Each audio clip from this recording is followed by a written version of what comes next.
All right, welcome to part 2 of episode 70. If you're just joining us now, we have split this episode into 2, hopefully more digestible parts. So if you're just joining us, head over to our feed and check out part 1, which includes our PLL and MLL discussion with Dan Arestia. Definitely don't want to miss that. And if you have already listened to it, then stick around for me and Adam's breakdown of this NLL weekend. But before we get into the details, Adam, what were some of your takeaways from this weekend? We'll talk in a few minutes about this Wings squad that was in first place going into the weekend, right? And after this weekend, they find themselves in third place in that East Division. So it just shows you the parity that's in this league and how close it's going to be for some of these teams to make the playoffs. And, when we talked last week, I fully expect that Wings squad to make the playoffs. But, at this point, they're in that wild card picture at the moment. So in this West Division, man, after the Seals this weekend, they're only one game under 500 and 2 games out of first place in that division. So it's going to be a wild ride this last third of the season. Yeah, so, let's talk about the Wings a little bit. You mentioned them, they were really, putting together a pretty good win streak till they ran into the Rush last week. Hit a little bit of a road bump playing, the top Saskatchewan team. And then they faced another West team in the Mammoth. And this game was very competitive from start to finish. It was back and forth and ended up being tied 4-4 at half. Both goaltenders played really, really well. We've come to kind of deem both Dylan Ward and Zach Higgins, the top 5, I would say, probably in the NLL. Some could probably put them top 3 right now. Dylan Ward, in my mind, is still number 1 and right up there with, Christian Del Bianco. And, Zach Higgins, I think, is in the same class as those guys. So this was, kind of a goaltender duel for a large majority of the game. And, then Tyler Digby, who was just traded to the Mammoth in his first game with Colorado, made it 5-5 earlier in the third, and that kind of kickstarted a 6-goal run by the Mammoth. So that, they kind of peppered Higgins a little bit in this third quarter and continued into the fourth. And the Mammoth had a big lead, 11-6, with 7 minutes left in the game. That was a goal from Ryan Lee. So they looked like they were in command. Again, I talked about how last week I thought they were going to kind of come out, kind of with their backs against the wall, kind of in this West. They needed a big win, and they were looking to get it. But they didn't make the end of the game that easy for themselves because they let the Wings come back. The Wings string together a few late goals in this game. I tell you, was the longest it could have probably possibly been at the end. You had, goals that were called off. You had, the empty netter for the Mammoth that seemed to seal it that was called off, and it's kept seeming like we were restart after restart after restart. But the Mammoth do hold on. They win 11-10, and the Wings fall, like you mentioned now, to third in the East. They're still in a great shape. They are sitting behind New England and Georgia, who both played 2 less games than them, so they're only a game back out of first. Still in good shape, but this was one that they probably wish they could have had. Again, you let a team go on a 6-goal run, though. It's hard to recover from that. They just didn't look like themselves in the third quarter. Yeah, and that's not necessarily something we've seen from this Wings team in past games, coming out a little slow in the second half. So I think this was kind of an anomaly. They showed that fight in the fourth quarter to string those couple goals, just coming up short, but valiant effort at the end there. And I think this is a game they probably would have lost by 5 or 6 last year. And you've seen kind of the culmination and development of this squad going forward. But great game overall. And, big one for, you mentioned Digby, to come out in his first game for this squad and be a consistent and be a threat this quickly with 6 points on the night. So big for this Colorado team who sits in second now in their division. Yeah, no, and he kind of, I wouldn't say he got going a little late, but, it wasn't like he came out firing right away. It was kind of just he found his groove kind of midway through the game and, kind of helped them go on this little run of theirs and kind of give them the lead. So, we're already seeing the impact that, trades before the deadline can be, and we are approaching the trade deadline. It's funny, you got March 16th is the entry draft for the PLL, and then March 17th is going to be the trade deadline for the NLL. So, a lot of big things happening in this next coming week in terms of professional lacrosse as a whole. But I wouldn't be surprised if we see more NLL deals being made this weekend and going into next week before that deadline. Just going off of seeing, how a guy like Tyler Digby, how much of an impact he can make. That you could argue that he's kind of turned this Colorado season around in just one game. They were sitting in the lower end of the West, and now they're in second place. And if he continues to make an impact in the games, they could be a scary good playoff team. Especially in a league where especially in a league that kind of runs off the goaltenders, and you have the best in Dylan Ward. So once he gets hot, this team could be dangerous if they put together the offensive side of the ball. Yeah, absolutely. And then going off of that, we had another West matchup. We're kind of keeping it West focused this week after, taking a high level approach last week. You have the Seals at the Roughnecks. The controversy in Calgary, as I'll call it, because this one ended in a lot of controversy. We'll get to that a little bit later, but let's hit some positives from Calgary to start. Dane Doby has not missed a beat since coming back. He had his second straight sock trick in this one. He ended up finishing with 7 goals, and the 6 came from the first half alone. So he has not, like I said, missed a beat. But the Seals offense actually surprised me, too. They looked really good. You can tell just how much they missed having Austin Stotts and Casey Jackson in the beginning of the year. Those guys have instant chemistry with the likes of, Buchanan and Noble. And they've even looked pretty good with new additions like veteran Zach Greer and Wes Berg, too. So I think the Seals can also be dangerous. I know we kind of talk about the flavor of the week with these teams. I don't see the Seals making a splash in some of these games and not continue this momentum. To me, they're a very momentum-heavy team, and I think they're just gathering steam right now. And I like to see them move up. I think they get in with the wild card right now. I really do. Really? I do. Yes. Again, they we'll talk about this game a little bit more. They sneak over Calgary, which has looked good, but I think Calgary's reeling right now. The Mammoth too. I think look good. I'm not completely sold on them. Even though I was just singing their praises a few minutes ago, I still think they do have some holes on offense. So, if I had to pick 2 teams from the West that I think will make it, I would pick the Rush and the Seals right now. I definitely could see that happening with how the season has gone thus far. It's interesting. I hadn't done a deep enough dive at this point when it comes to looking at the final couple weeks of the season here to determine who's playing who, because it's going to be a big battle coming down the stretch. If you think about it, we really only have 3 squads really that are out of the playoff picture at this point, and one of those squads may have something to say in Vancouver, who's 4-8 currently. But I don't see Rochester or New York. Unfortunately, we've talked in previous weeks making any jumps going forward. But there's about 10 teams vying for those 8 playoff spots at this point. So someone's going to miss out, and it'll be interesting to see kind of going forward who that's going to be. Yeah, and you're right. The San Diego Seals, like anybody else, have a tough schedule. I mean, the only gimme game they have left would be, the coming week against the Rochester Nighthawks. But, they have a tough game against the Warriors, the Black Wolves.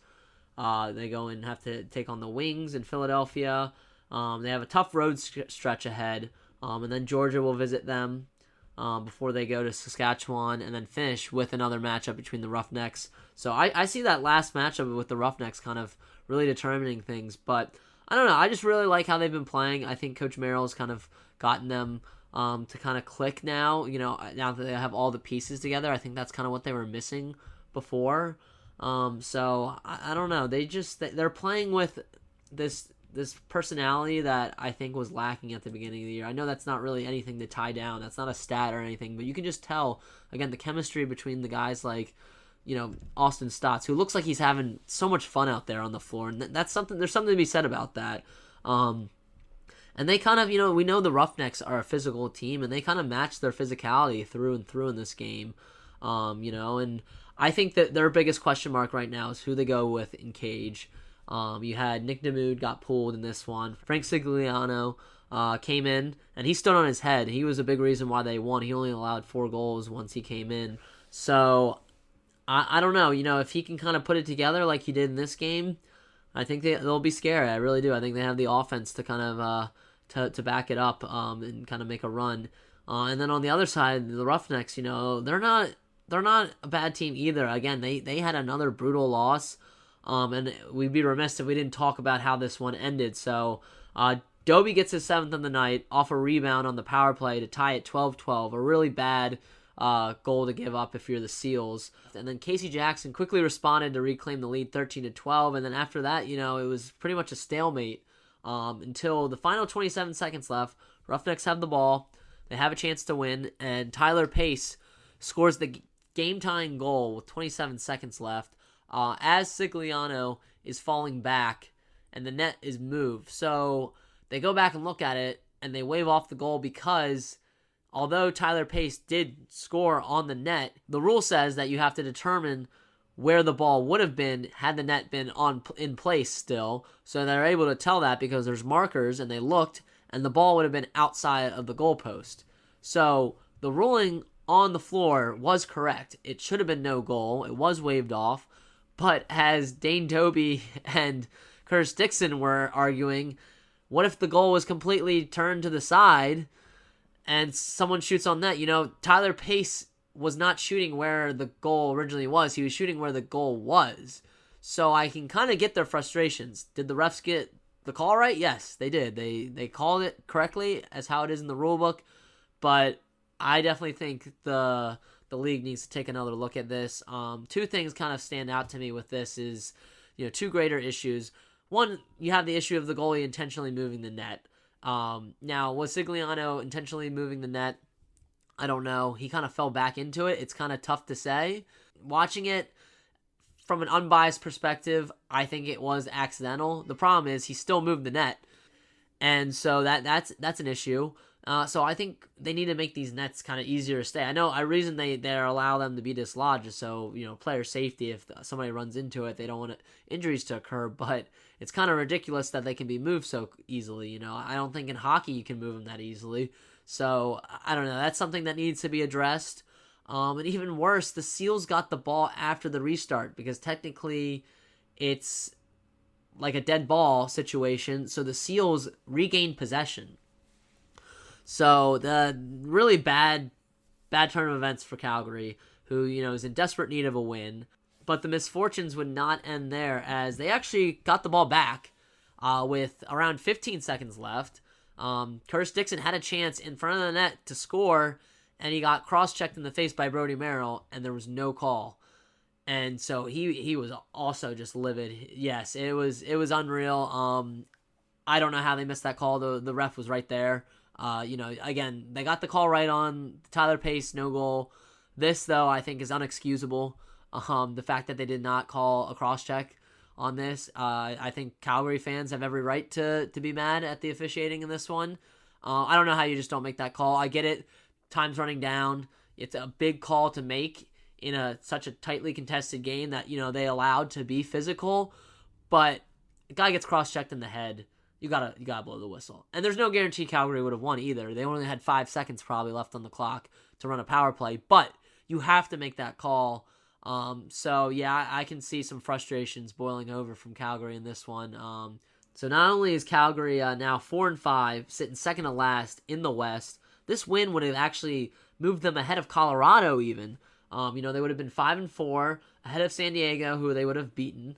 And then ahead of Colorado, who's sitting at 500. So they would have been second place with a playoff spot had they won this game. And now they're sitting at, second to last in a crucial West Division matchup, essentially a 2-game swing, losing to a West rival. And, I can't see Calgary fans being too happy with how this one turned out. Yeah, absolutely. But yeah, good thing for Calgary fans. This Roughneck squad, as we've seen in previous seasons, plays its best ball at the latter parts of the season, and at this point, it's kind of in their hands, their destiny. With San Diego having played 2 more games than them, and Colorado having played 3. So if they win, they're going to move up those standings week by week. It just depends on if they can get those W's.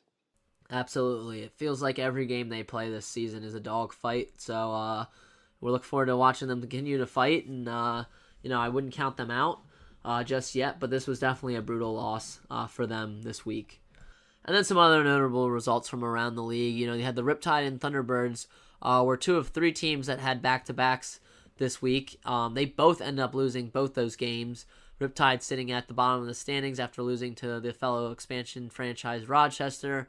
And the Thunderbirds are still in good shape, but their loss to Buffalo and New England caused them to fall to third in the North too, at 7-4. Again, a really good record still, but they sit behind Toronto and Buffalo, who each get big wins and move to 7-3 to tie for first in that North Division. Yeah, and the other team that had 2 games this weekend was the Black Wolves, and they jumped ahead in the East with that Callum Crawford performance, and he takes over as the leader in goals and points in the league, as we mentioned earlier. Yeah, and then Georgia also got a big win to move to second in the East, ahead of the Wings. Despite them also along with the Black Wolves playing 2 less games than Philadelphia. Hitting it home, the parity in this league overall. The fact that 2 division leaders in Halifax and Philly at the beginning of the week fell to third place in their respective divisions in the span of 1 week is just a testament to the parity of this league. And one thing I did want to mention, we didn't talk about the Nighthawks' big victory over the Riptide too much when it comes to playoff implications, but it will have massive implications for those franchises' trajectories potentially going forward when it comes to the draft. It looks like Jeff Teat out of Cornell is all but a lock as that number 1 team, as the number 1 player to go in next year's draft. And it was kind of the tank for Teat Bowl this past weekend in that Riptide Nighthawks game, and looks like the Riptide will be getting potentially that first pick as of today. Yeah, no, it's interesting. I like that tank for Teat. It will definitely be something we will be watching. Again, that's something to kind of keep an eye on, this Riptide and Nighthawks team, despite them not being able to make the playoffs at this point. They still are going to be a point of discussion based on where they'll fall in that draft order. But with that wraps up our game recaps from this weekend in the NLL. Now let's dive into our Fantasy Lacrosse Pick'em Challenge. Let's talk about some of these top performers from this week. At goalie, you had Matt Vince with 12.25 points, and he was followed by Doug Jamieson, who had 11 points and 10.75 points in both his respective games. At forward, you had Dane Doby, who led with 11 points, while Randy Stotts had 10.75 points, and Doug Lomas had 9.75 points in his game versus Rochester. At defense and transition, Steve Priolo had 7.5 points, and was followed by Brad Cree, Kyle Rubish, and Jake Withers, who each had 6.75 points. All right, so those are your top performers from this week in fantasy. Now let's kind of recap our Epic Lacrosse fantasy locks. Very ironic, so we both took 2 players that had 2 games this weekend. You picked Callum Crawford, I picked Ryan Benesh. Callum Crawford had quite the weekend. He had 9 points versus Halifax and 9 points versus the Riptide. So it's ironic that he had 9 points in either game, so you could have taken him in either of those games, or both, would have gotten 9 points out of him in each. And then Ryan Benesh with me did not have as great a weekend as I am used to seeing. He had 4.75 points, though, in both their matchup against New England and their matchup against Buffalo. So we both picked 2 players that had the same exact total in both of their games this weekend. I thought that was a really rare coincidence. But I really wish I would have been on your side of things picking Callum Crawford compared to Ryan Benesh. No offense to Ryan Benesh, but unfortunately he did not get me as much as I expected. So with that, though, let's discuss Week 15. Who is your Epic Lacrosse fantasy lock? After seeing his 2 games back, I don't think I can go with anybody on the offensive side of the ball other than the captain, Dane Doby. He looks like he's on a mission out there. And to make up for lost time, I got to take Dane. All right, I'm going to take Toronto Rock Rob Hellier. He only had 5.75 points this weekend. Usually he's been averaging around like the 6 to 8 mark. He's my Epic Lacrosse fantasy lock as they take on the Calgary Roughnecks this weekend. Lock it down. So those are our Epic Lacrosse fantasy locks. Let us know your lock by tweeting us your pick using the hashtag Epic Lacrosse Fantasy Lock. Make sure you guys sign up and fill out your fantasy roster. We've been sending out those Epic Lacrosse heads. A lot of great prizes. Got a lot of good feedback from it too. I think we're right now the only lacrosse media giving away lacrosse heads each week. So definitely jump on the train, give yourself a shot. Even if you haven't played at all this season, it only takes 1 week to win. So definitely sign up and try it out. With that, we'll take a quick break, hear a word from our sponsor again, and then we'll go into our pick and roll.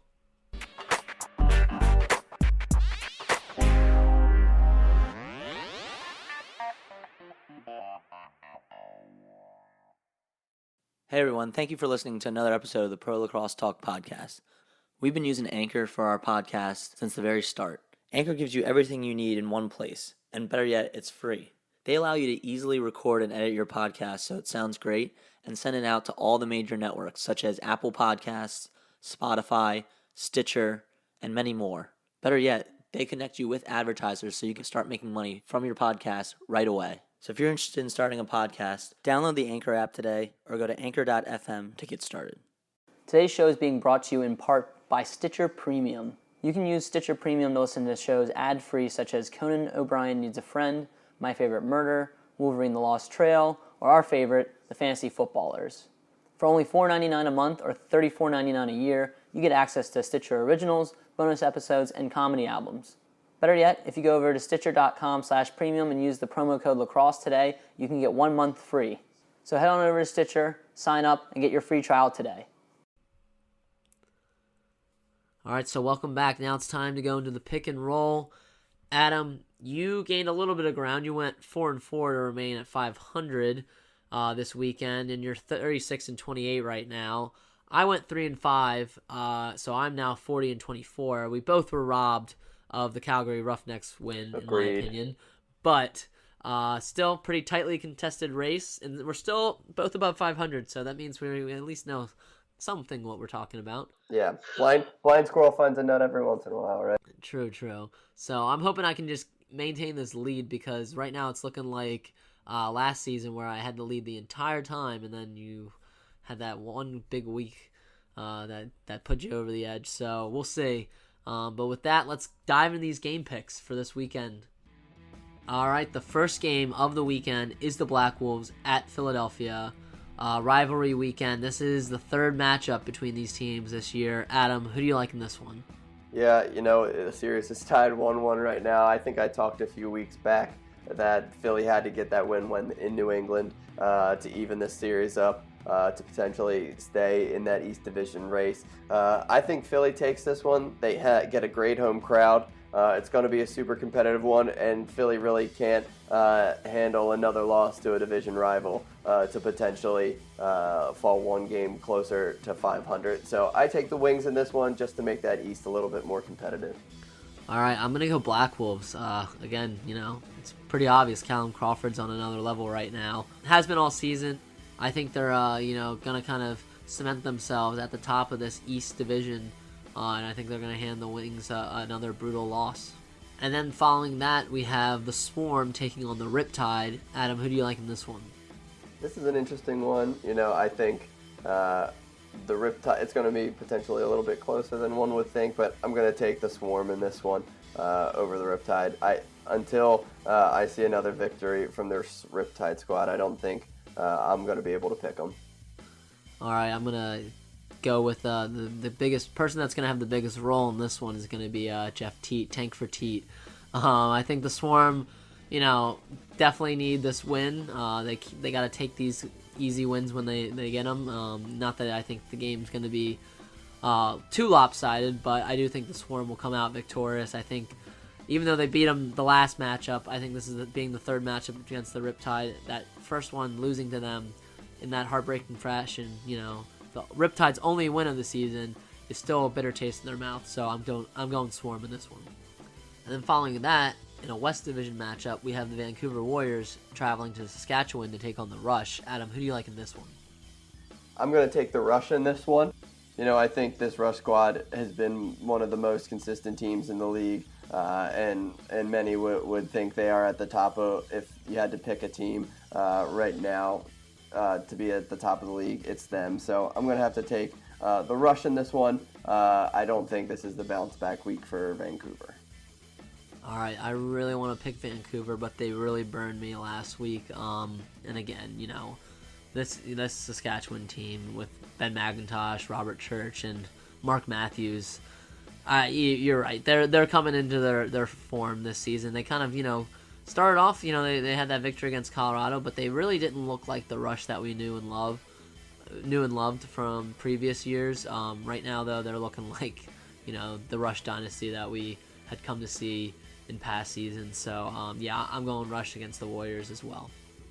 And then following that, we have the Nighthawks traveling to San Diego to take on the Seals. Adam, who do you like in this one?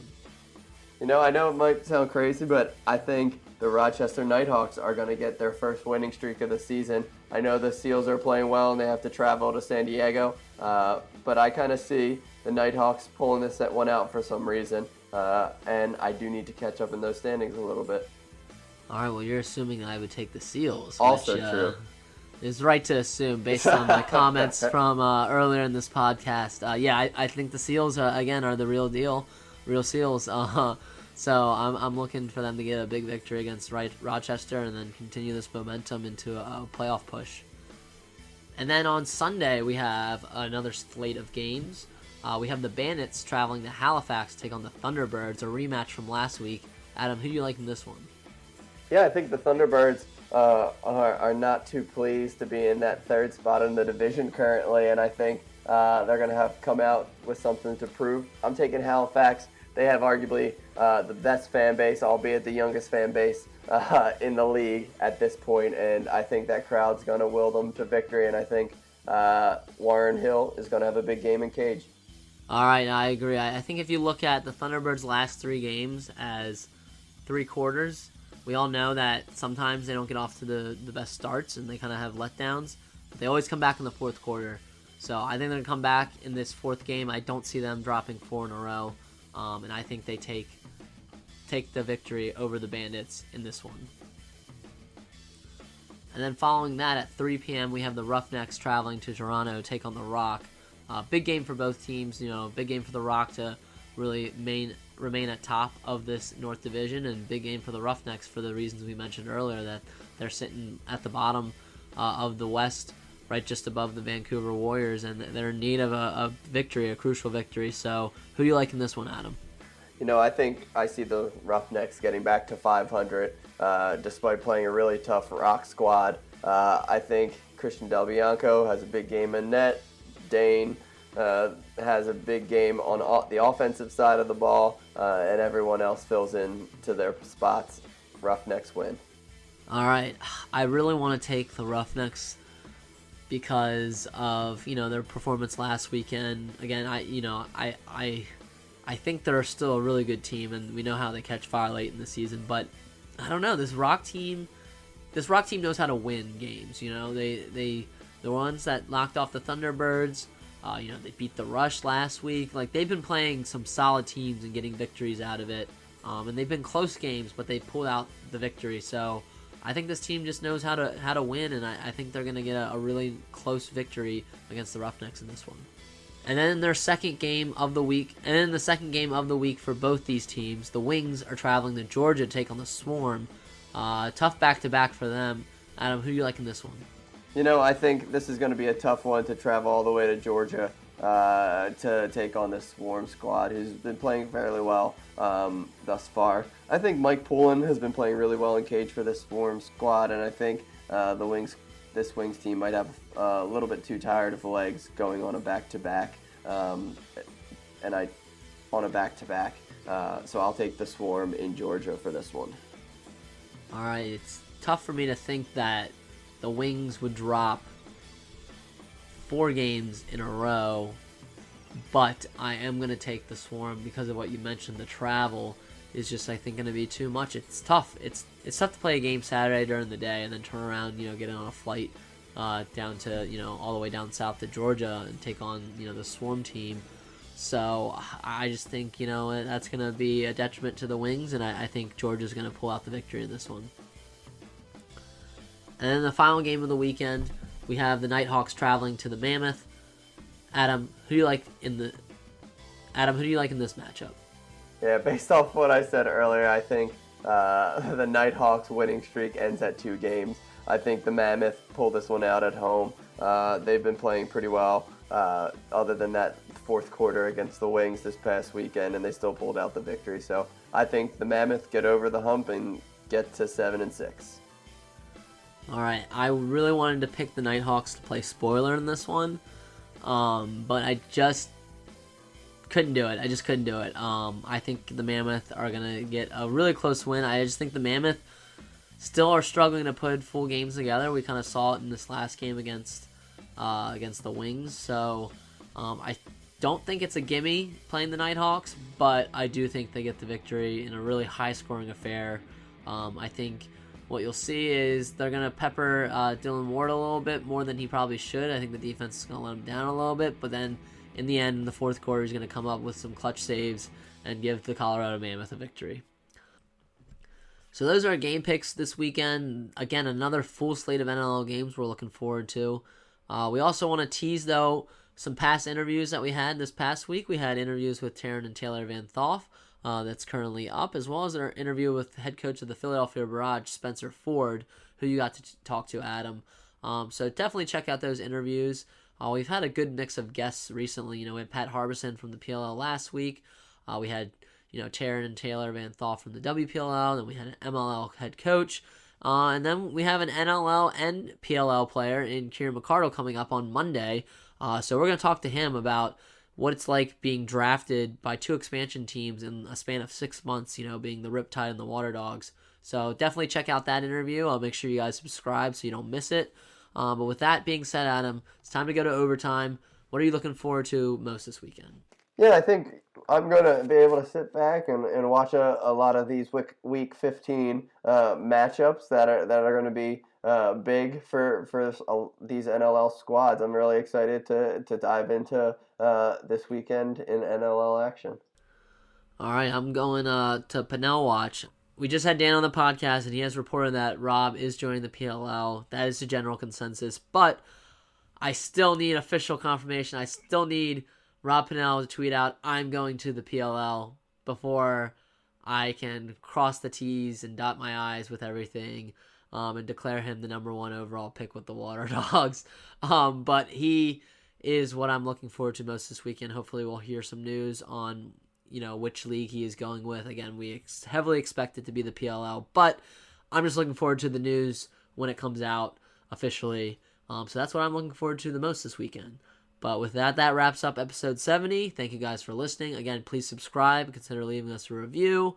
We hope you tune in next time to Pro Lacrosse Talk.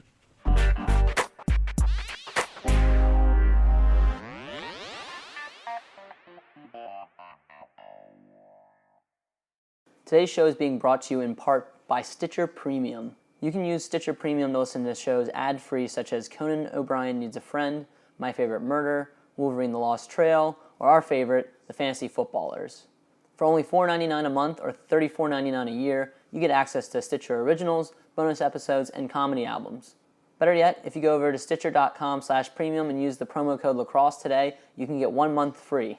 So head on over to Stitcher, sign up, and get your free trial today.